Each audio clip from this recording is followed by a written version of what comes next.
नाजरीन, जहाज़ी मीडिया में खैर मकदम है। आज फिर हमारे साथ मौजूद हैं दो बहुत अहम मेहमान, जनाब अनवार अहमद नूर साहब और जनाब डॉक्टर अबू मसूद साहब। आज हम इन दोनों मेहमानों से जानेंगे कि क्या सीएए शहरियत नहीं बल्कि मुल्क के तहफ़्फ़ुज़ का मसला है। तो मेहमान साहिबान, आप दोनों का खैर मकदम है। और आपसे सबसे पहले हम अनवार अहमद नूर साहब से सवाल करेंगे कि ये सीएए क्या है? ये सिर्फ शहरियत का मामला है या हिंदुस्तान के दस्तूर बचाने का मामला है?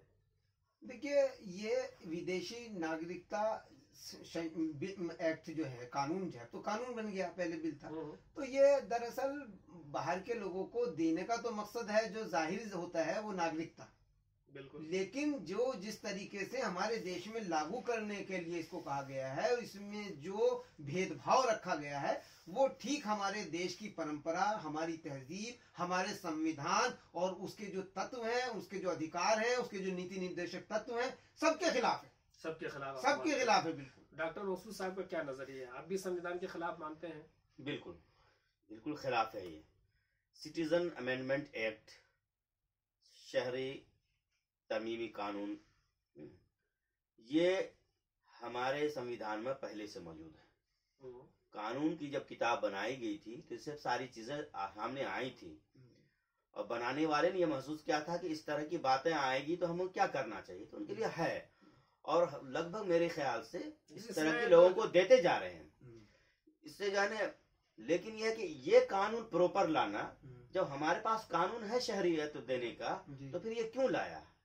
तो ये जो शहरियत मंशा लाने का ये कानून है कि एक कम्युनिटी को टारगेट करना, जो कि हमारा जो कानून है उसके मुनाफी है। उसमें तो ये कही रहे हैं कि हम इसको शरीयत देने के लिए लाए गए हैं, शरीयत छीनने के लिए नहीं लाए। इसलिए छीनने के लिए लाए गए हैं कि अगर आप ये समझिए, शहरियत देने के लिए मसला ये नहीं है आप किन लोगों को दे रहे हैं शहरियत, है? यानी देखिए, आप यहाँ के अल्पसंख्यकों को तो निकाल रहे हैं बाहर, और बाहर के जो अल्पसंख्यक हैं गैर मुस्लिम, उन्हें यहाँ ला रहे हैं। यहाँ आप रोजगार नहीं दे रहे, वहाँ उनको नागरिकता दे रहे हैं। मैं ये कहना चाह रहा हूँ, सवाल ये है दोनों से कि जब आप दे ही रहे हैं, इसमें तो छीनने की बात कैसे आ रही है? छीनने ही की बात है ये। जब हमारे पास कानून है, आप पिछले साल का रिकॉर्ड है कि 5000 से ज्यादा लोगों को दे चुके हैं, उससे पहले भी दे चुके हैं। तो ये कानून आपने असल में लाया है कम्युनिटी को टारगेट करने के लिए, जो कानून के सरासर मुनाफी है ये। आप कहिए कि जिम्मेदार आदमी होते हुए भी पार्लियामेंट में कहते हैं कि मैं तो हिंदू को दूंगा, ईसाई को दूंगा, सिख को दूंगा। बिल्कुल कहते हैं। हमारे गृह मंत्री अमित शाह वो उंगली उठा के कहते हैं कि एनआरसी सारे देश में आकर रहेगा। ठीक है। तो अब सीएए को क्यों लाए? इसके पस मंजर में हमें आसाम का मामला देखना पड़ेगा।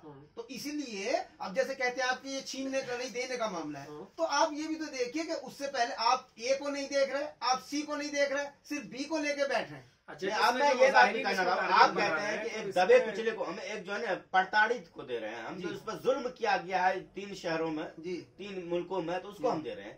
भाई 3 क्यों टारगेट है आपका? 3 क्यों है? आपके इलाके में, आपके जो बॉर्डर पे 7 हैं, 6-7 स्टेट हैं, उनको लीजिए है, और दूसरे और देश हैं, श्रीलंका है। ये तो शहरी कानून के खिलाफ, मैं ये कह रहा हूँ, मालूम हो रहा है आप सीधा सीधे ये कह रहे हैं कि भाई ये कानून हम बनाकर सीधे तौर पर जो आप जो है ना इस पे आप नहीं देखिए, बात ये है, हम बता दें, ये हिंदू राष्ट्र लागू करने का मामला है। सीधा सीधा हम कह देते हैं। तो आप सीए मैं ये कह रहा हूँ हिंदू राष्ट्र लागू करने का मतलब सियासी फायदा उठाने अभी तक कभी भी हिंदू मुस्लिम सिख ईसाई देश पे कुछ भी नहीं करते। आप लोग ये सियासी फायदा उठाने ये चाहते हैं कि क्या आप जानबूझ के उसमें से मुस्लिम नाम नहीं ले रहे हैं, और दूसरी बात ये मुस्लिम नाम लेने से हिंदू राष्ट्र हो जाएगा। बात है, बाकी कौन बचते? सियासी फायदा, देखिए सियासी फायदा उठाने के लिए मुसलमानों, देखिए मुल्क कमजोर नहीं है, लेकिन मुल्क को कमजोर करने की साजिशें हैं ये, और जिसका विरोध पूरा देश कर रहा है। आपको हम बताएं, मुल्क कमजोर नहीं है। बाहर से जो मुसलमान आ रहे हैं उस मुसलमानों को नहीं दे रहे, बाकी सबको दे ही रहे हैं। इससे मुल्क कैसे कमजोर हो जाएगा? कैसे चला जाएगा? ऐसा चला जाएगा कि बाहर के लोगों को, बाहर के जो गैर मुस्लिम है उनको आप यहाँ ला रहे हैं, ये ठीक है, और यहाँ एनआरसी को बोलते हैं आपके सारे देश में लागू होगा। एनआरसी से आप किन लोगों को बाहर निकाल रहे हैं?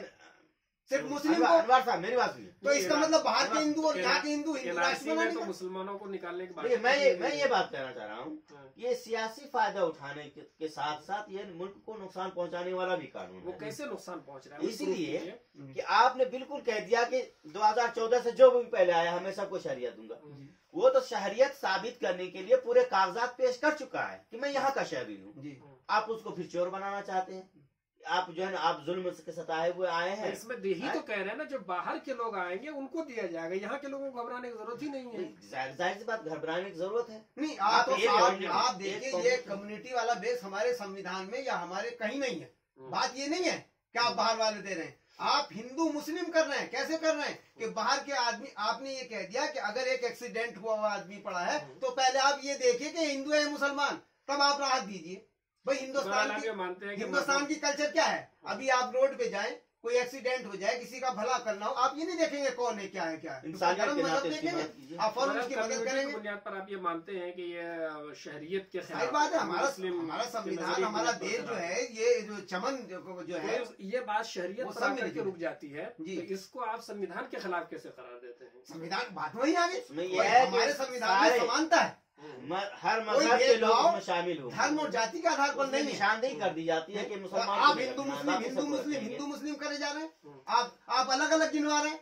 सिख रहेगा और साहब पारसी रहेगा, ईसाई रहेगा, और उसके बाद बार बार बात आती है तो आप एक बार ये भी कह सकते हैं कि मुस्लिम। एक बात ये भी शामिल करनी होगी जी कि आप बिल्कुल बंगाल में जाके स्टेटमेंट होम मिनिस्टर का होता है जी कि घुसपैठिए को निकालना है जी। बस आप एक आदमी आप यहाँ पे आके वोटर आईडी जमा कर रहा है, वो सारे नागरिक को वोट देने का हक है जी। आप कह रहे हैं मैं सबको निकाल, मैं ये करूंगा, वो करूंगा, फलां करूंगा, चिला करूंगा, घुसपैठिए को निकालूंगा।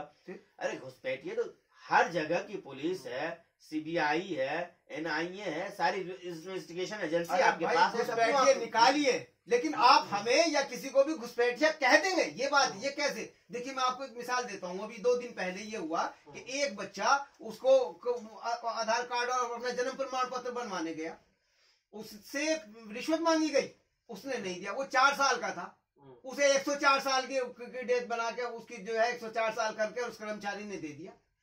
तो आपका हाँ बिल्कुल, उसने रिश्वत नहीं दी। उसने साफ कहा ये बात कि जो है वो इसको रिश्वत नहीं दी तो मेरे बच्चे को 4 साल का 104 साल का बना के। आप दोनों ये मानते हैं कि ये सीए जहाँ शहरियत के कानून के खिलाफ है जी, वही दस्तूर हिंद की भी खिलाफ है। इसीलिए और इससे दस्तूर हिंद के खिलाफ है, इसीलिए देश में टूट पैदा होगी और इसीलिए जो है ये खिलाफ है और उसके बिल्कुल विरोध है। तो नाजरीन, ये देखा हमारे दोनों मेहमानों ने इस मौजू पर सैर हासिल गुफ्तगू की और ये साबित किया कि सीए सिर्फ शहरियत का मसला नहीं है, बल्कि देश और देश की जमहूरियत को बचाने का मामला है।